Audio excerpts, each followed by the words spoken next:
നമസ്തേ. കഥകളത്തി സാഗരത്തിലേക്ക് സ്വാഗതം. ഇന്ന് കലയരങ്ങിൻ്റെ ദിവസമായതുകൊണ്ട് ഒരു പാചകവുമായി ബന്ധപ്പെട്ട എന്തെങ്കിലും ഒരു ചെറിയ പ്രോജക്റ്റ് ഞാൻ അവതരിപ്പിക്കാമെന്ന് വിചാരിക്കുകയാണ്. ഇപ്പം ധാരാളം ചക്കയും മാങ്ങയൊക്കെ ഉള്ള കാലമാണല്ലോ. അതും മഴ പിടിച്ച് വരുമ്പോൾ ചക്ക പഴുത്ത് വീഴണു, മാങ്ങ പഴുത്ത് വീഴണു, വാഴക്കൊലകൾ വല്ലതും ഉണ്ടെങ്കിൽ അതൊക്കെ പഴുക്കും. സർവമാന ചാമ്പയ്ക്ക പഴുത്തത്. ഇത് പേര മരം ഉണ്ടെന്നുണ്ടെങ്കിൽ ഒരെണ്ണത്തുമ്പോൾ നിറയെ കായുണ്ടായെങ്കിൽ ആ പേരയ്ക്കയും പഴുത്ത് വീഴും. ഇങ്ങനെ പഴങ്ങളുടെ ഒരു ഘോഷയാത്ര നമ്മുടെയൊക്കെ ഭവനങ്ങളിൽ ഈ കാലഘട്ടത്തിൽ ഉണ്ടായിക്കൊണ്ടിരിക്കും. എൻ്റെ ഭവനത്തിൽ കഴിഞ്ഞ ദിവസം മഴയുടെ ദിവസം തന്നെയാണ്. മഴ അല്പം മാറി നിന്നൊരു സമയത്ത് ഇവിടെ കുട്ടികൾ ഉണ്ടല്ലോ, അവർ കുറച്ച് മൂവാണ്ട മാങ്ങ പറിച്ചു. മൂവാണ്ട മാങ്ങ എന്ന് പറഞ്ഞാൽ മൂവാണ്ട മാങ്ങ പഴുത്തിട്ട് തിന്നാം, കൂട്ടാൻ വയ്ക്കപ്പോൾ വേറെ മാങ്ങ ഒന്നുമില്ലെങ്കിൽ അങ്ങോട്ട് ഇടാം എന്നല്ലാതെ മൂവാണ്ടൻ മാങ്ങയ്ക്ക് കൂട്ടാനിലൊന്നും ഒരു അത്ര സ്വാദൊന്നുമില്ല.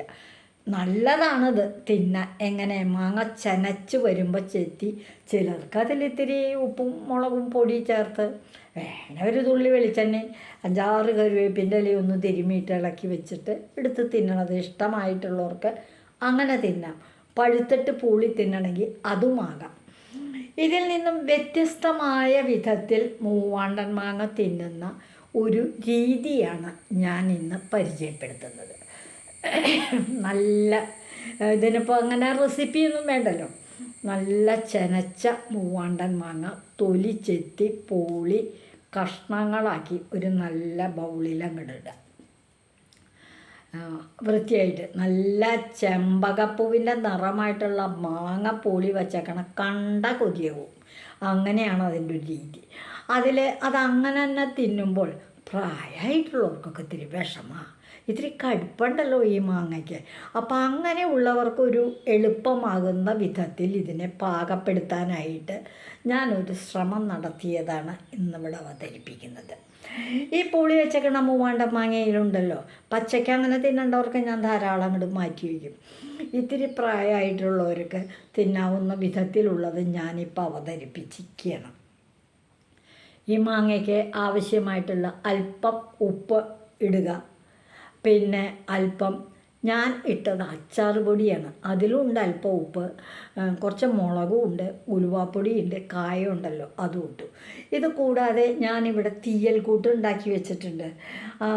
മല്ലിയും മുളകും തേങ്ങ അങ്ങ് ചിരണ്ടി വറുത്തിട്ട് അതിൽ സാമ്പാർ പൊടി കൂടി മൂപ്പാകുമ്പോൾ മിക്സ് ചെയ്ത് വയ്ക്കുന്നതാണ് എന്നെ സംബന്ധിച്ചിടത്തോളം തീയൽ കൂട്ട്.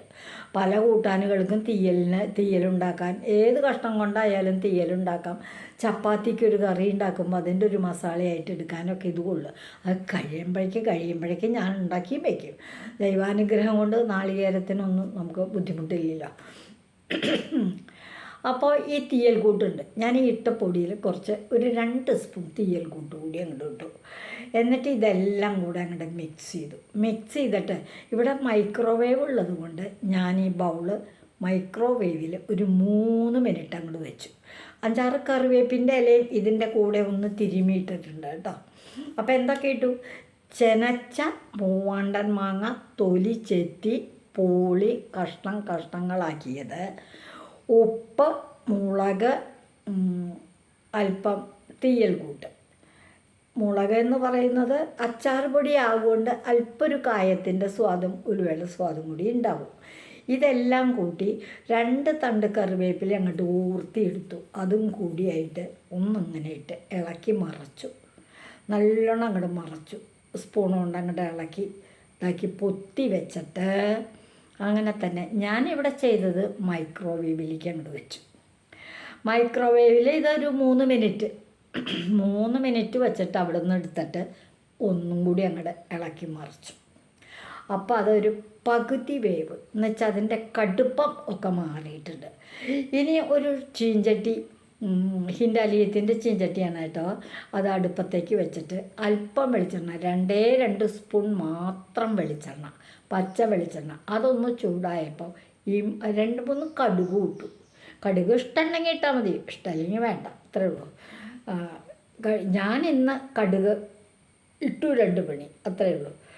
ഈ വെന്ത മാങ്ങ അതിലേക്ക് അങ്ങോട്ട് ഇട്ടു.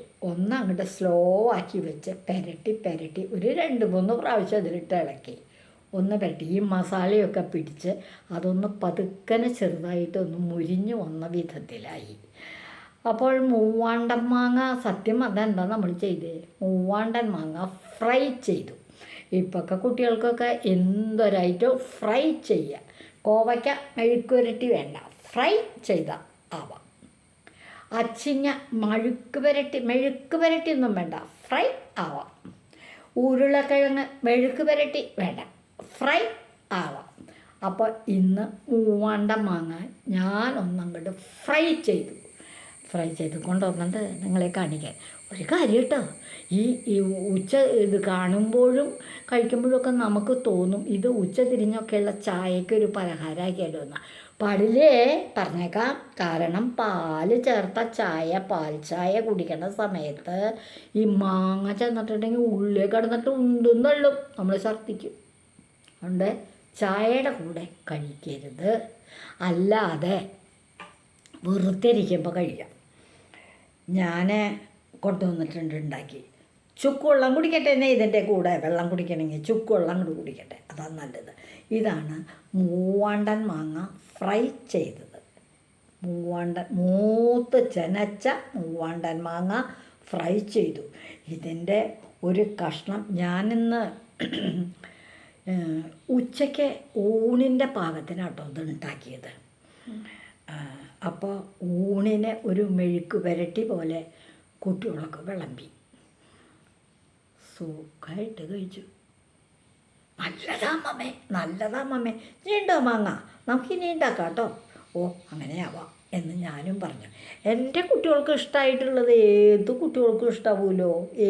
എനിക്കിഷ്ടമായി ഇത്, എന്നെപ്പോലുള്ളവർക്കൊക്കെ ഇഷ്ടാവുമല്ലോ. അതുകൊണ്ട് ഒന്നുണ്ടാക്കി നോക്കൂ. മൂവാണ്ടൻ മാങ്ങ, മൂത്ത് ചെനച്ച മൂവാണ്ടൻ മാങ്ങ ഫ്രൈ ചെയ്യുക. നമുക്ക് കുട്ടികളുടെ ഫ്രൈ ഒന്ന് പരിചയപ്പെടാമെന്നേ.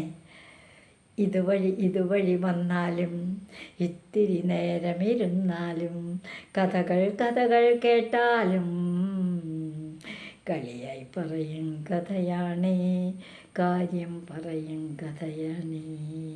എല്ലാവർക്കും നന്ദി.